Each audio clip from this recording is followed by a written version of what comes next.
Venezuela, বুঝতে পারতেছেন এটা ল্যাটিন আমেরিকার দেশ। মানে আমেরিকা বলতে দুটার বড় মহাদেশ, উত্তর দক্ষিণ বলে অনেকে। উত্তরটার আমেরিকার কানাডা মিলে উত্তরটা, দক্ষিণ দিকে অনেকগুলো, দক্ষিণে এগুলো কলোনি আমল হিস্ট্রি বললে, দক্ষিণে যেটাকে ল্যাটিন আমেরিকা বলতেছি, কলোনি আমল হিস্ট্রি বললে এটা স্প্যানিশ আর পর্তুগিজদের কলোনিতে ভর্তি। বাকিগুলাকে, বাকি দুনিয়া, এশিয়া আফ্রিকা মূলত যদি বলি, তার পুরোটাই দখল করেছিল ব্রিটিশরা এবং ফ্রেঞ্চরা, সবচেয়ে বড় দুই কুতুব, যেখানে ব্রিটিশদের রাষ্ট্র, কলোনি রাষ্ট্র প্রায় 120-25-এর আশপাশে হবে। ফ্রান্সদের তুলনায় ছিল আসলে 55-58 এরকম একটা হবে। আমরা বেশিরভাগই ছিলাম এশিয়া আফ্রিকান দেশ, ফ্রান্স আর ব্রিটিশদের কলোনি। ল্যাটিন আমেরিকায় ছিল আসলে পর্তুগিজ আর স্প্যানিশদের কলোনি, যেটাকে আমরা এখন আমেরিকা বলে চিনি, উপরে কানাডা। এই পুরোটাই সেই অর্থে আবার ব্রিটিশদের কলোনি। এই ব্রিটিশ কলোনিটাই স্বাধীন হয়ে আমেরিকা হওয়া 1776 সালে। শর্টকাট হিস্ট্রিটা এরকম। তাহলে এবার কাছাকাছি বলি, আমেরিকা থেকে ভেনেজুয়েলা কত কাছে।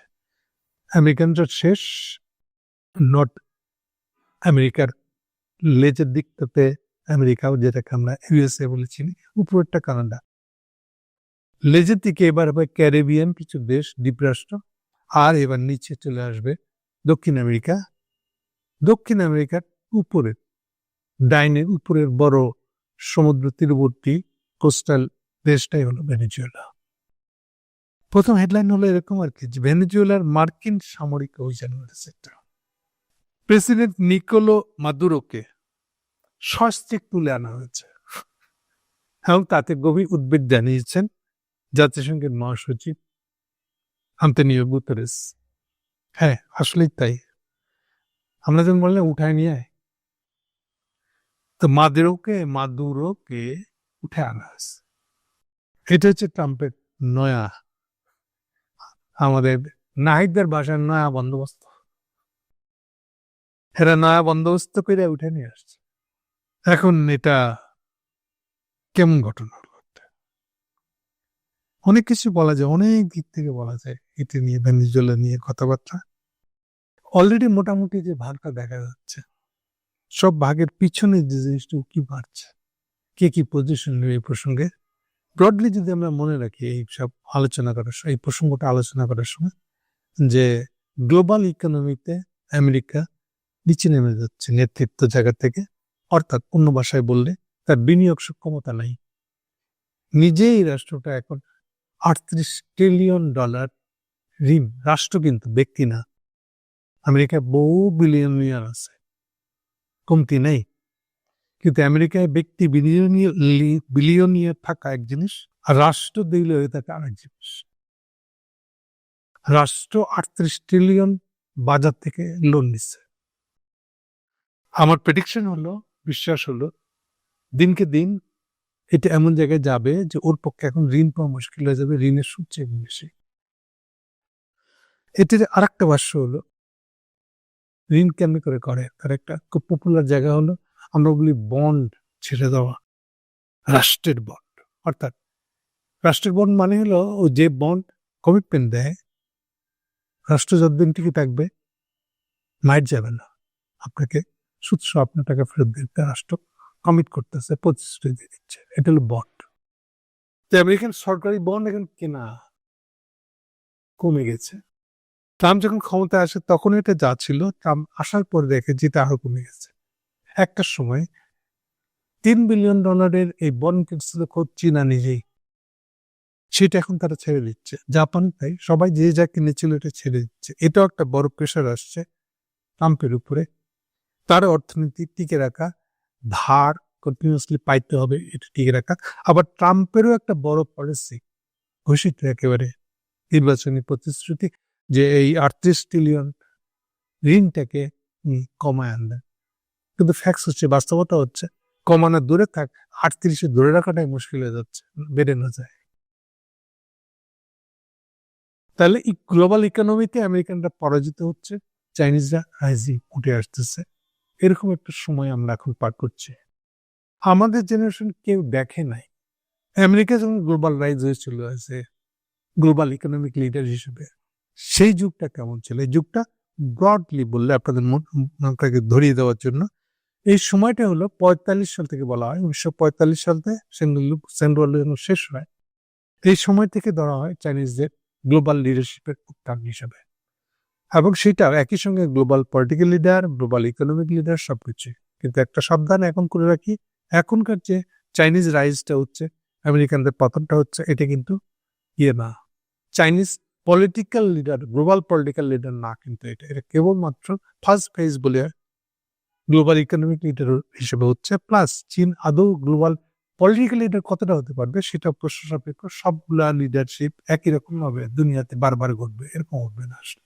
এনিওয়ে, তাহলে আমেরিকায় যতগুলো প্রেসিডেন্ট আসতেছে এখন থেকে, এটা শুরু হয়েছে ধরেন যে 16 সালে, 10 সালের পরে মোটা থেকে, আর 16 সালে স্পেসিফিক্যালি যতগুলো আমেরিকান প্রেসিডেন্ট আসছে 16 সালের পর থেকে, 16 সাল বলতে গেলে 16 সালের লাস্ট ছিল আসলে ওবামার সেকেন্ড টার্মটা, তখন থেকে শুরু করে এখন পর্যন্ত আমেরিকান প্রত্যেকটা প্রেসিডেন্ট চেষ্টা করছে, চাইনিজ উত্থানটাকে অস্বীকার করতে পারতেছে না। ফলে এটার বিরুদ্ধে তার কি বাঁকা অনৈতিক পলিসি যা কিছু হয় সব কিছু করে হলেও চিন্তা করতে হবে। এটা হচ্ছে আমেরিকানদের পলিসি। বাংলায় আমার মনে হচ্ছে এটা বোধহয় খুব দূরের, অনেক দূরের বোধহয়। আমেরিকার কাহিনী, আমেরিকার চীনে আমরা কি না। আপনি মনে করে দিই, আপনারাও এটার অংশ ছিলেন। 2007 সালে যে 1/11টা হয়েছিল, ওটাও কিন্তু এটার অংশ। আমেরিকানরা চীনের বিরুদ্ধে ইন্ডিয়াকে সাথে পাওয়ার জন্য বাংলাদেশকে ইন্ডিয়ার হাতে তুলে দিয়েছিল। ওইটাই 1/11 আমাদের। ওটাই মঈন হাসিনার যুগ আসলে। মঈন এমন একটা অবস্থা তৈরি করেছিল 2 বছর ধরে ক্ষমতা দখল করে, যাতে হাসিনাকে এনে দেওয়া যায় ক্ষমতায়, যাতে এটা ইন্ডিয়াকে হাতে তুলে দেওয়ার একটা, ইন্ডিয়া যখন হাতে তুলে দেবে সেই সময় বাংলাদেশ চালাবে কে, ওই লোকটাই হলো হাসিনা। এই হলো আমেরিকানদের ওই সময়কার প্রযোজনা, চীন ঠেকানোর। সো এইটাকে বলতে পারি আমরা দুনিয়াতে এই চীন ঠেকানোর প্রোগ্রাম গুলো চলছে। তো সেই হিসেবে যখন ট্রাম্প আসছে, বাইডেন একটা কাজ করেছে, সে কোন দেশের উপরে মানবাধিকার লঙ্ঘনের অভিযোগ আনতো, এগুলো একটা। আরেকটা হলো স্যাংশন দিত। আপনি কি ডলারের ব্যবসা করতে পারবেন না, ডলারের কেনা বেচা করতে পারবেন না। যখন ডলার ছিল দুনিয়ার 1 নম্বর কারেন্সি, বলে বুঝতে পারেন ডলার দিয়ে যদি কেনা বেচাই না করা যায়, তাহলে সব দেশ সরকার চালানো কত কঠিন হবে তার জন্য। যেমন ইরান পক্ষে তেল বেচা মুশকিল যদি ডলার তেল না বেচতে দেওয়া হয়। ফলে তাকে হেল্প করতে আগে আসে আসলে চায়নারা 25 বছর চুক্তি করে ইরানের তেল কিনতে। ওইরকম ভাবে এটা ওয়ে আউট সবাই বের করে নিয়েছে। এনিওয়ে, সেই পরিস্থিতি বদল হয়ে যাচ্ছে যদিও, কিন্তু মূল বিষয়টা যেটা নিয়ে আমি এত কথা বলতেছি তা হলো যে আমেরিকানদের ডিগ্রেডেশনেরই একটা আউটবাস্ট হলো ভেনেজুয়েলা। এই তিনটে বুঝেন তাহলে অনেক কিছু। কারণ ট্রাম্প এমন কিছু একটা করতেছে যাতে আমেরিকান আবার উঠে দাঁড়াতে পারে, তার একটা চেষ্টা। সো এই হিসেবে সে নিচ্ছে। আবার একটু পুরোনো দিনের সঙ্গে মিল দেখাই দিই আমি, এটা মিলটা দেখাই দিলে আপনারা খুব সহজে বুঝতে পারবেন। সেটা হলো বুশের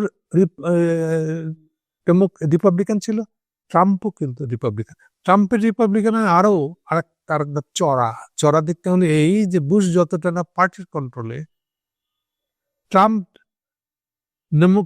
রিপাবলিকানদের উপরে আর একটা আবার এক্সট্রিম, একটা আলট্রা রিপাবলিক যেন, সে নিজেই একটা নিজের খেয়ালে চলে। ইভেন এখনো যে প্রেসিডেন্ট হিসেবে এসছে, কারো কথা সে শুনে না, নিজে যেটা বুঝে ওইটা করবে। সবারটা শুনলো, শোনার পরে নিজে সিদ্ধান্ত নেবে যা খুশি করবে। এটা হলো সেই ধরনের। যেমন ধরেন আরেক দেশে গিয়ে প্রেসিডেন্টকে উঠায় নিয়ে আসা, এটা বুশও করে নাই কিন্তু দিয়ার সরকার বুশ। ইরাকে গেছে, সাদ্দামকে ও দেশে বিচার করছে, উঠায় নিয়ে আসা না, এটা করে নাই। আফগানিস্তানে যাওয়ার সুযোগ হয়েছে 9/11 কারণে। 9/11 আল কায়দার দায়টা সে আফগানিস্তানের উপর চাপ দিচ্ছে, দিয়ে আফগানিস্তান দল করছে, অতটা ঝুঁকি পোহাইতে হয়নি। কিন্তু 2003 সালে যখন ইরাক দখল করতে যায় তখন বেশ ঝামেলা হচ্ছে, কিন্তু করেছে সে, এবং তাদেরকে সভ্যতা শিখানোর নাম করে, ডেমোক্রেসি শিখানোর নাম করে এটা করছে। ট্রাম্প এখানে মাদুরোর বেলায় কি করলো? মাদুর বিরুদ্ধে তার অভিযোগ হলো ভেনেজুয়েলার এই প্রেসিডেন্ট ড্রাগ ব্যবসা করে, আমেরিকাতে ড্রাগ ব্যবসা করে দেশে, সেই জন্য তার বিরুদ্ধে এই অভিযোগ করছে এবং তাকে উঠে নিয়ে এসে আমেরিকান কোর্টে বিচার করবে। ওকে, এখন এইটার ইন্টারন্যাশনাল ইমপ্লিকেশন আছে যেটা বড় মারাত্মক না। আমি আপনাদেরকে বিরাট ভয় দেখাচ্ছি বা বিরাট আশাবাদও দেখাচ্ছি না। তবে ডেফিনেটলি ট্রাম্প যেটা করলো, আপনি একটা দেশের প্রেসিডেন্টকে উঠায় নিয়ে আসলেন, নিয়ে এসে আপনার কোর্টে বিচার করতেছে, ভারী মজার কাহিনী এটা। এইটা এর আগে এরকমটা দেখা যায় নাই। এটা এবারটা কেমন হবে সেটা একটু দেখার বিষয়, বহু কিছু জিনিস দেখার বিষয় আছে। তার মানে আপনি চাইলে এরকম করতে পারেন। আমেরিকান একটা সিনেটর এই জন্য পাল্টা প্রশ্ন করেছে যে তার মানে আপনি যে রাস্তাটা খুলতেছেন, যে রাশিয়ার পুতিন চাইলে এবার জেলেনস্কি উঠে আনতে পারে, দেন আপনি কি করে রিয়াক্ট করবেন ওটাও নির্ধারিত হয়ে গেল, যেহেতু আপনি রাস্তাটা গেছেন। চীন যদি চায় চীনের তাইওয়ানের প্রেসিডেন্টকে উঠে নিয়ে আসবে, এভাবে সলভ করবে, সেটা আপনি অ্যাকসেপ্ট করবেন। যদিও এখানে ব্র্যাকেটে বলে রাখি একটা জিনিস, অফিসিয়ালি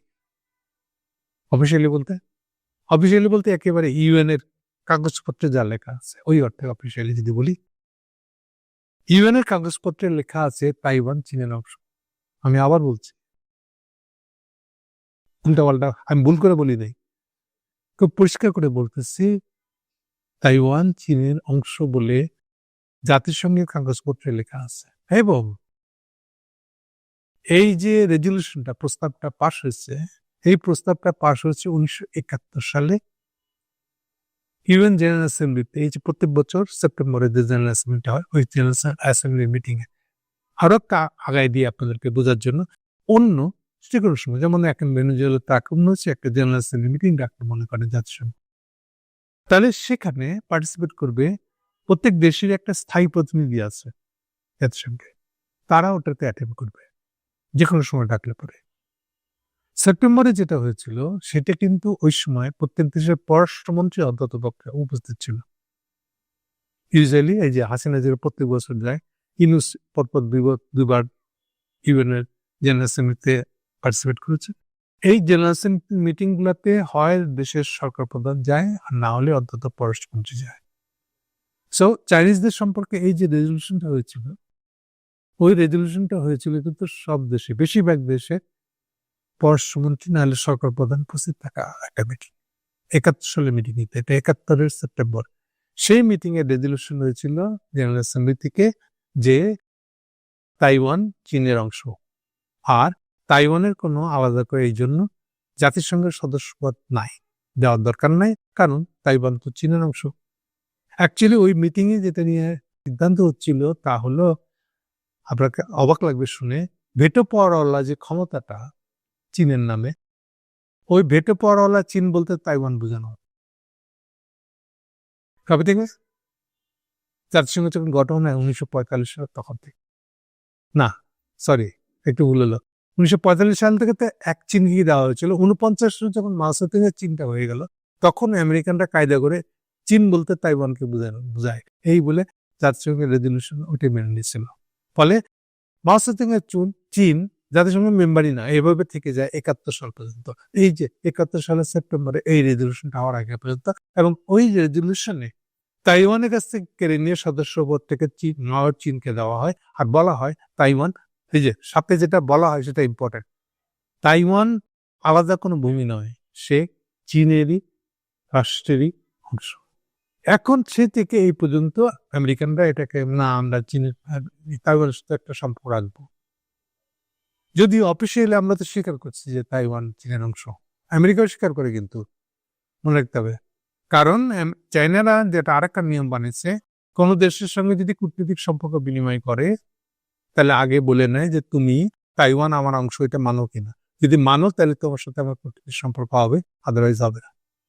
আমেরিকানরা এখনো যতগুলো সরকার আসছে, এত কিছুর পরেও সবগুলো সরকার কিন্তু এটা মেনে চলে, বারবার দমক দেয়, এদিক ওদিক চলে যায়, আবার বলে যে না তুক্কু ভুলে গেছে, আমরা কিন্তু এখনো মানতেছি যে তাইওয়ান চীনের অংশ। ওকে, সার কথাটা হলো এই, আমরা অন্য জায়গায় চলে গেছিলাম যে এই প্রসঙ্গটাকে কেন্দ্র করে আমেরিকান প্রত্যেকটা প্রেসিডেন্টই ট্রাই করতেছে। এটা হলো সেই ধরনের একটা প্রচেষ্টা। ভেনেজুয়েলাকে করলে কি লাভ হবে, চাইনিজদের কি ক্ষতি হবে? আচ্ছা, তার আগে একটা কথা বলিনি, অনেকে ভেনেজুয়েলা সম্পর্কে, ইকোনমিক স্ট্রেংথ সম্পর্কে একেবারেই জানে না, বাংলাদেশিরা তো বটেই। ভেনেজুয়েলা যে পরিমাণ তেল আছে সৌদি আরবের চেয়ে বেশি, এই প্রবোধ একটা আন্দাজ হচ্ছে আপনাদের। সৌদি আরবকে আপনারা তেলের খনি মনে করেন, তার সমস্ত টাকা পয়সা উৎস হলো তেলের খনি। সো তেল, বিক্রিযোগ্য তেল ভেনেজুয়েলার সৌদি আরবের চেয়ে বেশি এখন, এমন একটা দেশ হলো ভেনেজুয়েলা। তাহলে বুঝতে পারছেন এখন ওখানে ওই তেল, অনেকটাই তেল কিনে চীন। চীন কিনে আরেকটা কারণে, আচ্ছা এটা খুব বড় করে বলবো না, শর্ট করে বলবো। ভেনেজুয়েলার আগের প্রেসিডেন্ট ছিল, এখনকার মাদুরোর আগের প্রেসিডেন্ট সাবেজ, সাবেজ বলতে পারেন আপনারা। ওর শাসনের শেষের দিকে বলছি আমি, শেষ 5 বছর 10 বছর এরকম আর কি, ওর সাথে বন্ধুত্ব হয়ে যায় কিউবার ফিডেল কাস্ট্রো। ফিডেল কাস্ট্রোকে পরামর্শ দেয় যে তোমার যে তেল আছে এইটা নিয়ে তুমি তোমার মতন একটা ব্যবস্থা করো, তাহলে তোমার দেশের গরিব মানুষরা এটাতে সুবিধা পাবে। তুমি নিজে, তোমার এত তেল আছে, এগুলোকে তুলতে পারতেছো না, ব্যবহার করতে পারছো না, এই বুদ্ধিগুলো কিউবা দেয়। ফলে সেই তখন থেকে হয়ে যায় অনেকটা বামপন্থী। সেই স্যাভেজের সময় থেকে এটার উত্থান। এই ভেনেজুয়েলাকে আলাদা করে মানুষ চিনতেছে, বিশেষ করে আমেরিকানরা। স্যাভেজই মাদুরোকে নমিনেট করে যায়। মাদুরো কিন্তু আসলে ছিল একটা ট্রেড ইউনিয়ন লিডার, বাস চালাতে, পাবলিক বাস। সেখান থেকে সেই প্রেসিডেন্ট হয়েছে। স্যাভেজ মারা গেছে অসুস্থতায়, পরে প্রেসিডেন্ট হয়েছে। তাহলে মূল কথা যেটা বলতেছিলাম তা হলো যে ভেনেজুয়েলা একটা বিশাল পরিমাণে তেলের খনির মালিক দেশ, যে সৌদি আরবের চেয়েও বড় মজুদ যার আছে। এবার ভেনেজুয়েলা সম্পর্কে নিশ্চয়ই আপনাদের ধারণা হচ্ছে। ওকে, তাহলে ভেনেজুয়েলাকে যে দখল করে, এটাকে ট্রাম্পের ইচ্ছে। যেমন আজকে অনেকগুলো পত্রিকাতেই পাবেন হেডিং, ভেনেজুয়েলার তেলের দিকে লোভ হলো ট্রাম্প বলতেছে মাদুরো অ্যারেস্ট হওয়ার পরে ভেনেজুয়েলা কি করে চলবে এটা আমরা ঠিক করব। আরেক পত্রিকা লিখতেছে ট্রাম্প বলেছে মাদুরোকে পরে এখন থেকে তার তেলের খনি কি করে চলবে ওটা দেখবে আমাদের আমেরিকার তেলের ব্যবসায়ীরা, তারা ওখানে গিয়ে ইনভেস্ট করবে। খুশিতে বাগপাকটা ধারণা। ফলে এখান থেকে কিছু গ্লিম্পস পাচ্ছেন, আন্দাজ পাচ্ছেন যে আসলে ট্রাম্পের পলিসি। তাহলে এটা দিয়ে সে চীনকে একটা বাড়ি দিতে পারবে তেল ডিপেন্ডেন্সিটার জন্য। এগুলো একটা। 2 হলো গ্লোবালি তেলের দামটা বাড়ানো কমানো, এটা সৌদিরা কন্ট্রোল করে সবচেয়ে বেশি করে এখন। যদিও সৌদি আর রাশিয়া হলো 2 বড় তেলের মজুদওয়ালা দেশ এই মুহূর্তে। থার্ড হলো সেই অর্থে, মানে থার্ড পলিটিক্যালি প্লেয়ার হিসেবে ভেনেজুয়েলা, মজুদ দিক থেকে না। এনিওয়ে, তো এইটার কন্ট্রোল অনেকটা এখন তার মানে ট্রাম্পের কাছে চলে যাবে। এটা দিয়ে সে চীনের অর্থনৈতিক অগ্রগতিকে থামাতে পারবে। এইসব নানাবিধ পরিকল্পনা ট্রাম্পের আছে।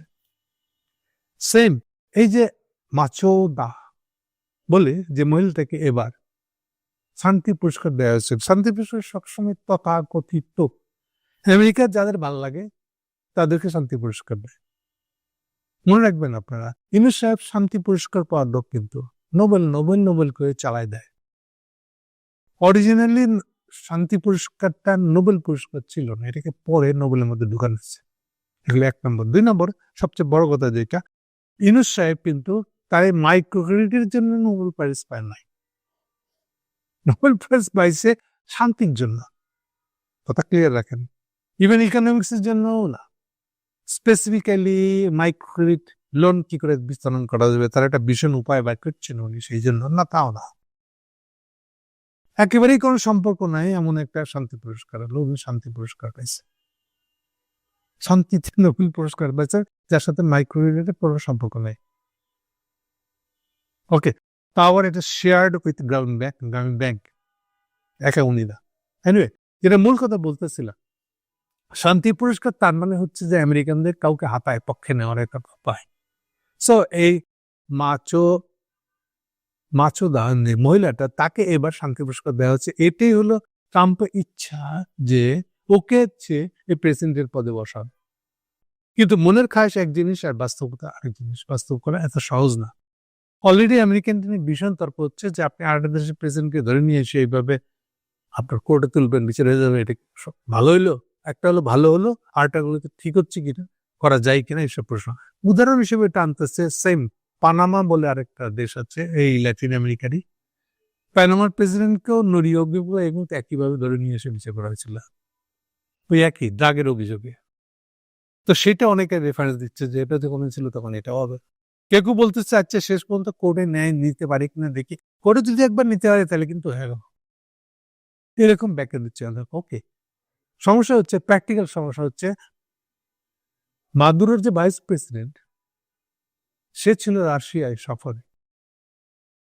অলরেডি ভেনেজুয়েলার সুপ্রিম কোর্ট রায় দিচ্ছে প্রেসিডেন্টকে ধরে নিয়ে গেছে বলা হচ্ছে না, এখানে বলা হচ্ছে প্রেসিডেন্ট ডিসঅ্যাপিয়ার্ড নাই, সে প্র্যাকটিক্যালি রাষ্ট্র চালাইতে হবে, রাষ্ট্র একটা প্রেসিডেন্ট তো দরকার আছে, কাজেই ভাইস প্রেসিডেন্ট অবশ্যই যেন দায়িত্ব নেয়। এটা সুপ্রিম কোর্টের ভেনেজুয়েলার সুপ্রিম কোর্টের ডিসিশন। অলরেডি ট্রাম্প কথা বলেছে সেই ভাইস প্রেসিডেন্ট মহিলাটার। ট্রাম্পের এখন একটা বদলে যাওয়া মুডটা হলো এরকম, আচ্ছা মাঝে একটু পরে আসো তুমি, আগে দেখি এর সাথে ডিল করতে পারি কিনা। সো এই বলে ট্রাম্প যে বয়ানটা দিছে তার বিরোধিতা করছে আবার ভাইস প্রেসিডেন্ট, যেটা হবু প্রেসিডেন্ট এখন। অর্থাৎ চাইলেই উনি মাছদাকে বসাই দিবেন, আমেরিকান ব্যবসায়ীদেরকে এসে বলবে তোমরা তেলের খনি দখল নাও, ইনভেস্টমেন্ট করা শুরু করো। বিষয়টা এত সহজে সিম্পল ভাবে হবে না, কিন্তু এগুলো প্রচেষ্টা হচ্ছে। এটা ফাইনালি কোথায় দাঁড়াচ্ছে 5 দিন যাওয়ার পরে বুঝতে পারি। ওকে, কার কি রিয়াকশন হয়েছে সেদিক থেকে যদি তাকে দেখি, রিয়াকশন হচ্ছে যে একদম সোজা ভাগ বলতে গেলে চীন আর রাশিয়া ছাড়া ভেটো পাওয়ারওয়ালা যে 5 মেম্বার আছে, বাকি 3টাই হলো ওদিকে আমেরিকার পক্ষে। ব্রিটিশ আর ফ্রেঞ্চের অবস্থা যে খুবই খারাপ, ফাইন্যান্সিয়াল অবস্থা যে খুবই খারাপ, তাই জন্য তারা মনে করতেছে ট্রাম্পকে সমর্থন হলে ওখান থেকে যা ঝট্টি পট্টি পাই ওটুকু যদি খাই তারি, এতে আমার ইকোনমি যদি ভালো হয়ে যায়। খারাপ দুজনের সমর্থন দিচ্ছে ট্রাম্পকে। আর্গুমেন্ট কি? আর্গুমেন্ট না না না খুব খারাপ লোক, অগণতান্ত্রিক, ফলে মাদুরোকে করে।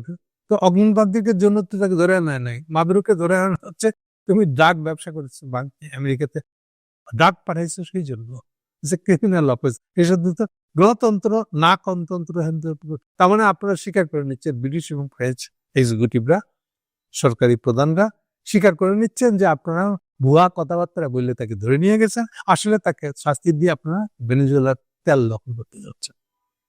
এটা কিন্তু ইনডাইরেক্টলি প্রমাণ হয়ে গেছে। ওকে, এইটা বলে আবার ভাববেন না যে চীন আর রাশিয়া ডেফিনেটলি তারা নিন্দা করছে, কিন্তু আমি খালি একটু সাবধান মানি দিব আপনাদেরকে।